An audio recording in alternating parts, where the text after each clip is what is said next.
எத்தனை பேர் வந்து முதியோர் இல்லத்தில் நீங்கள் உள்ளே போய் பார்த்துருக்கீங்க? கொஞ்சம் கை தூக்க முடியுமா? 1 2 3 4 5.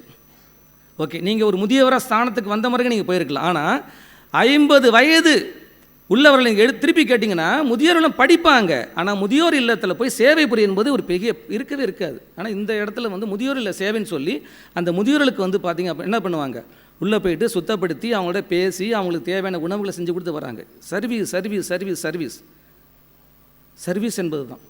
அதே மாதிரி பார்த்தீங்கன்னா சொல்லுவாங்க, ஆக்சுவலாக என்ன சொல்லுவாங்க, 6 மாதத்துக்கு ஒரு முறை பேதி மருந்து எடுக்கணும் அப்படின்பாங்க. அத்தனை பேருமே பேதி மருந்து எடுத்து வயிறை சுத்தப்படுத்துவாங்க. வாரத்திற்கு 2 முறை எண்ணெய் தேய்ச்சி குளிக்கிறது. வாரத்திற்கு 2 முறை எண்ணெய் தேய்ச்சி குளிக்கிறது. ஆண்களாக இருந்தால் வந்து புதன் சனி, பெண்களாக இருந்தால் செவ்வாய் வெள்ளி. இத்தனை அன்பர்களும் இந்த ட்ரெஸ் போட்டிருக்காங்க இல்லையா, இத்தனை அன்பர்களும் பார்த்தீங்கன்னா செவ்வாய் வெள்ளியான ஆயில் பாத் எடுத்துப்பாங்க, புதன் சனியான எண்ணெய் தேய்ச்சி குளிப்பாங்க. இங்கே உள்ளே வந்துட்டால், அதாவது ஞானோதய கல்வி என்பது ஒரு உண்மையான ஒரு வாழ்வியலை மையப்படுத்திய ஒரு வாழ்வு. இதில் வந்து வயசு வித்தியாசம் கிடையாது. அத்தனை பேருமே இதில் ட்ராவல் பண்ணலாம்.